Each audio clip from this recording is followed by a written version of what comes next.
When my father told me not to come to my sister's wedding, I thought he was joking. He said it so calmly, like he was discussing the weather, not erasing me from my own family. I remember nodding, pretending it didn't hurt, even thanking him for his honesty. That was the part that broke me most, how easy I made it for him to discard me.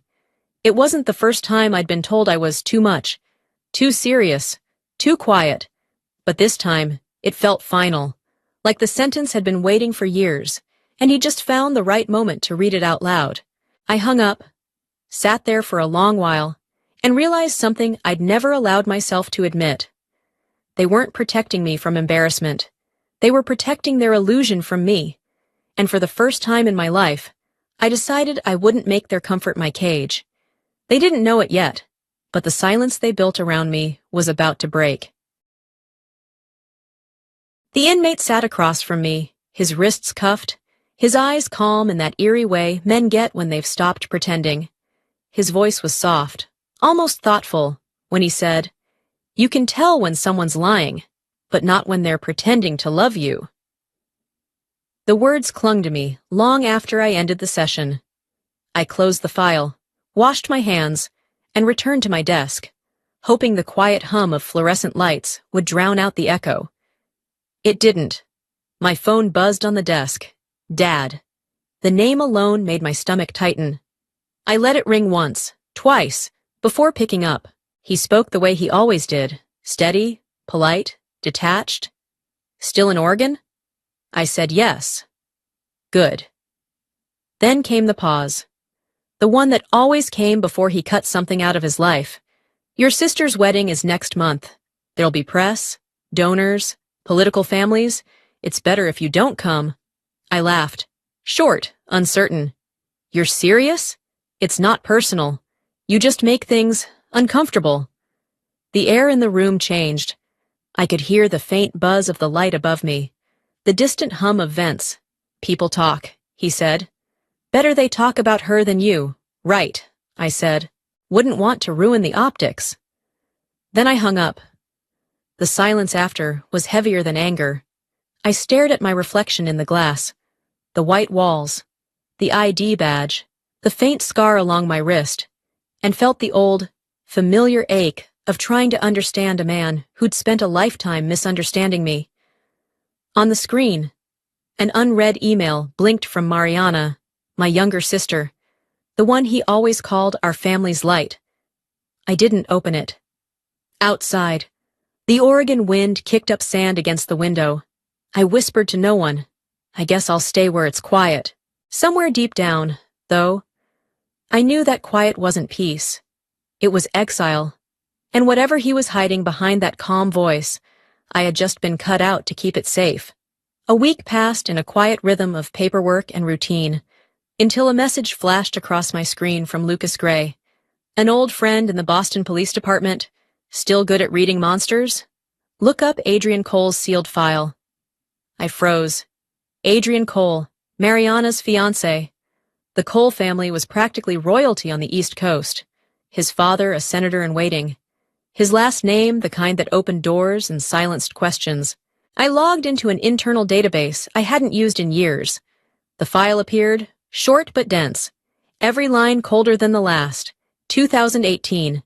Domestic disturbance complaint, resolved privately. 2019.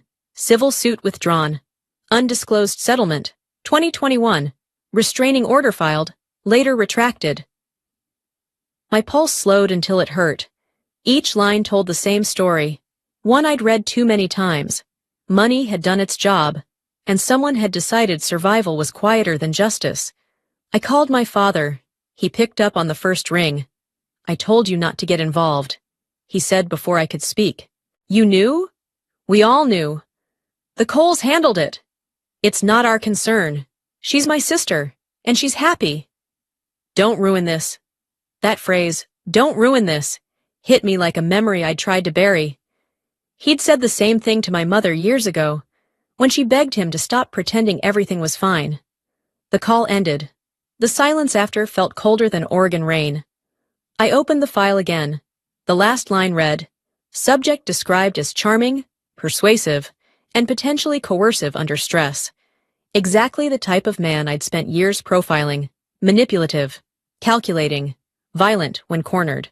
I printed the report, sealed it in an envelope, and locked it in my desk drawer. Outside, the wind howled across the Oregon coast. Later that night, I walked to the water's edge, the air thick with fog. If he's who I think he is, she's not safe, I whispered to the sea. The words vanished into the mist, but I knew they'd find their way back to me soon enough. 2 nights later, at 1 a.m, I was rereading the file when my phone buzzed. A text from an unknown number. You don't know who you're protecting. Attached was a short, shaky video. A hotel suite. Golden light. Muffled sounds of glass clinking. Then a crash. Adrian Cole, face red, eyes wild, hurled a glass across the room. You think you can embarrass me like your father did? He shouted at someone off-screen.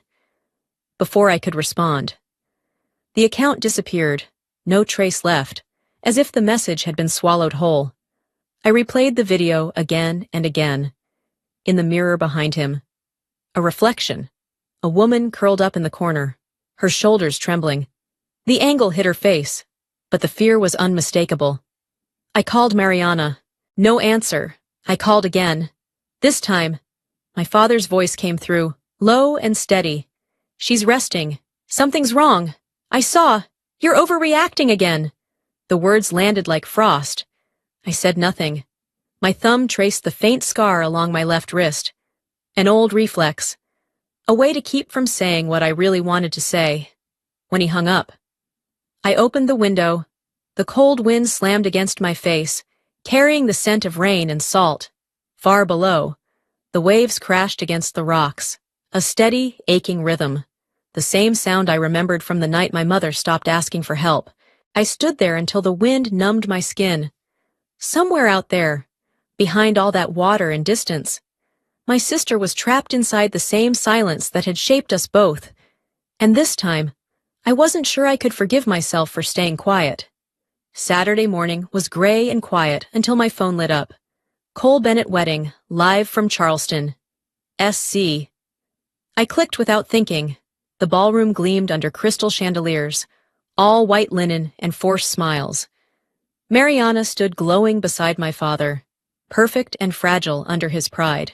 A voice off-screen said, Adrian, say something to your bride. Adrian Cole stepped forward, champagne glass trembling, to the Bennetts, and to the deal that made all this possible. Uneasy laughter followed. My father's smile cracked. Adrian, that's enough. Adrian grinned, eyes sharp. No, Douglas, it's not enough. You used me. You used my father's campaign. You think you're untouchable?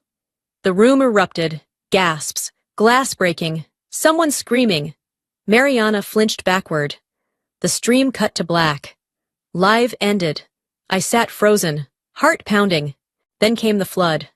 Notifications, headlines, outrage. Hashtag Charleston meltdown was trending. My phone rang. My father. Don't believe what you saw. We're managing it. Are you? Just come home. His voice trembled.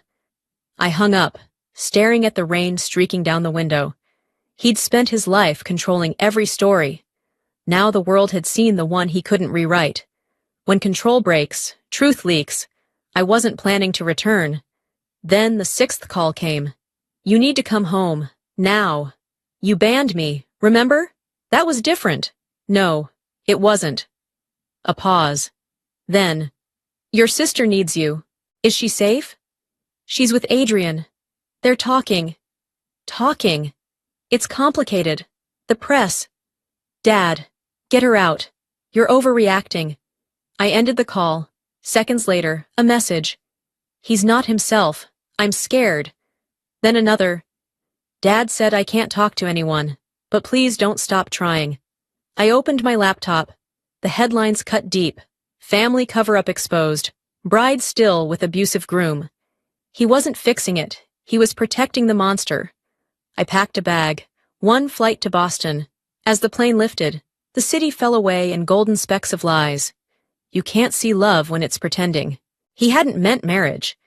He'd meant blood. Rain hammered the plane windows as Boston appeared beneath the clouds. glistening in gold and gray. 15 years away.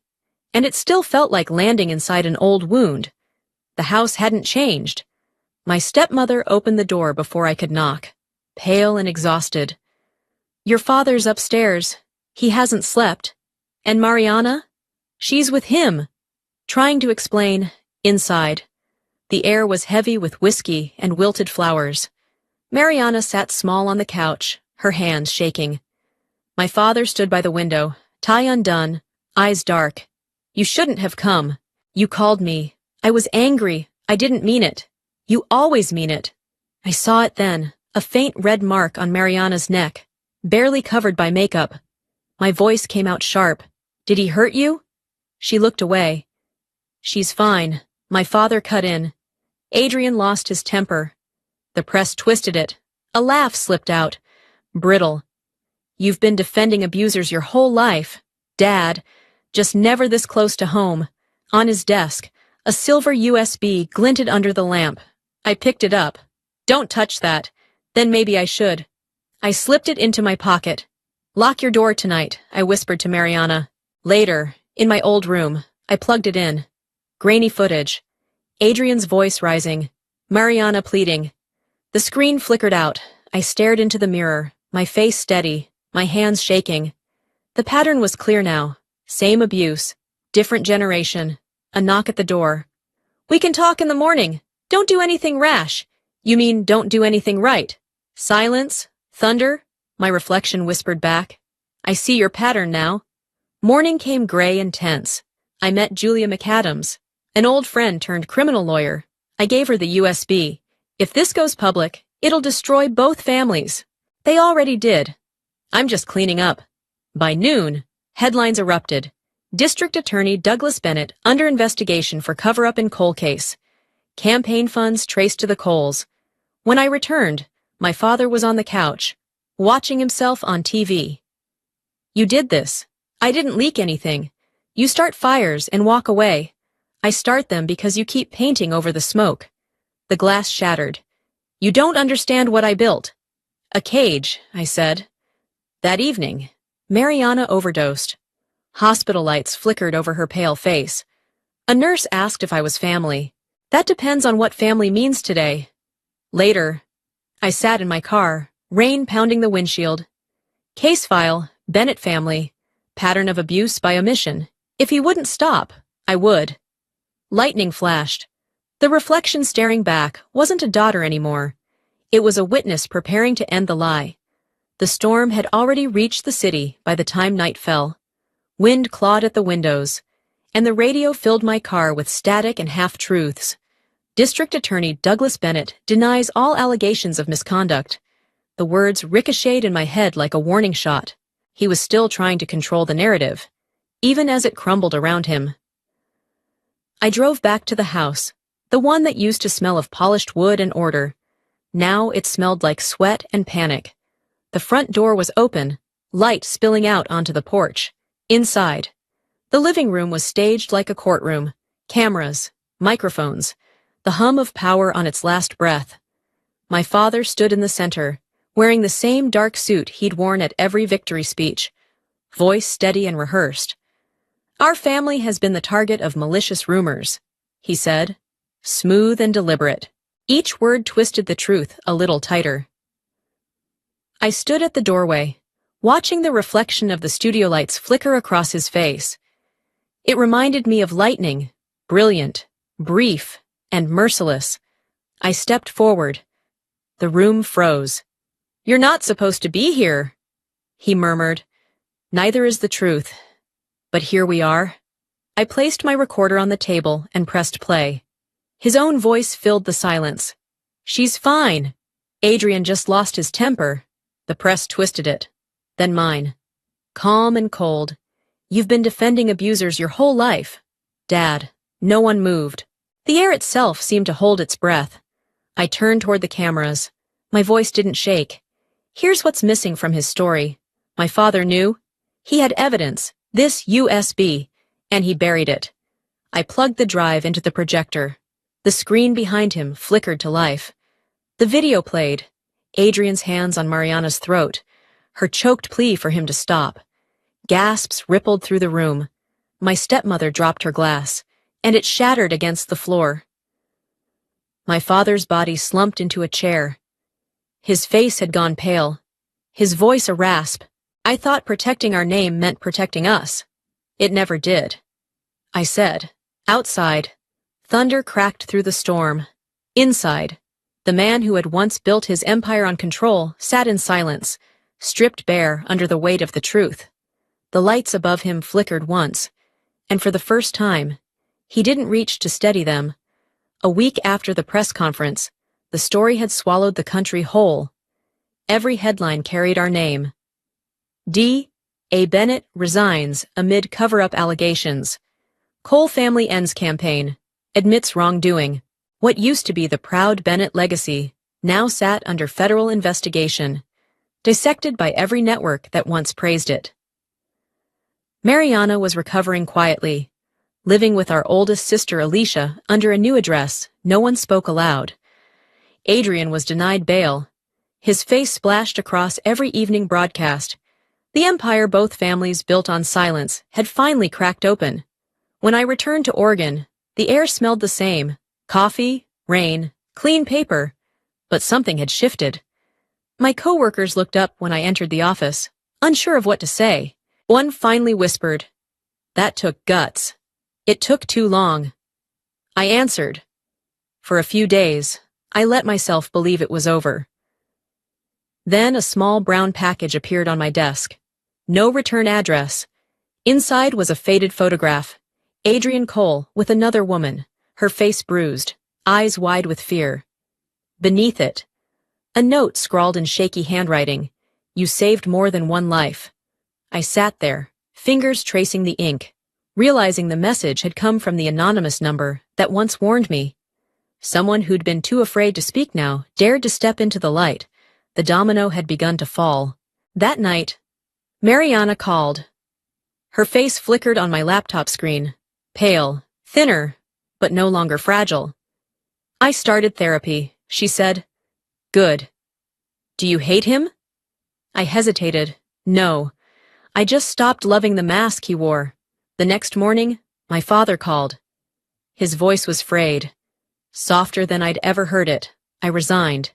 "The statement goes out tomorrow. You did the right thing." "No, you did. I just followed." He paused, breath unsteady. "I can't fix what I broke." "Then stop breaking what's left," I said. That evening, I sat alone in a corner cafe near the coast, mist curling outside the window. At the next table, a woman held up her phone, reading aloud from an article about the Cole Bennett scandal. "Finally, someone stood up," she said. She didn't know the woman from the headline was sitting right beside her. I smiled faintly, sipped my coffee, and thought, some silences are justice. 3 months later, Oregon was cold again, wrapped in fog that clung to the edges of the coast. The morning air smelled of salt and pine. I walked along the beach, my shoes sinking into damp sand. The old voice recorder heavy in my pocket. Its surface was scratched, its battery light dim and blinking. I pressed play. Mariana's voice came through, faint but steady. "I'm okay." She. Really. For the first time in years, I laughed, not bitterly, not out of disbelief, but simply because I could. The wind picked up, carrying the cry of gulls and the crash of waves. In the distance, a gray sedan pulled to a stop near the dunes. My father stepped out. No entourage, no cameras, just him, older and smaller than I remembered. His shoulders softened under the weight of everything that had come undone. He walked toward me, holding a brown envelope, his steps slow against the wind. When he reached me, he extended it without a word. Inside, I saw donation receipts, every cent of his campaign fund transferred to a foundation for survivors of domestic abuse. "You did what I couldn't," he said quietly. "I did what you taught me." I answered, "Just not the way you expected." He nodded once, his eyes glassy. The rest of his words swallowed by the surf. We stood there, side by side, watching the waves roll in and pull back again. There was no apology, No embrace, only the kind of silence that no longer needed to be filled. When he finally turned and walked away, I pulled out the recorder one last time and whispered into it. Case file closed. Bennett, Ziomara. Status, surviving. Then I tossed it into the sand, letting the tide claim what was left. The horizon was beginning to brighten. Light skimmed across the water, silver and soft. As I watched it spread, I realized that sometimes the loudest redemption is silence.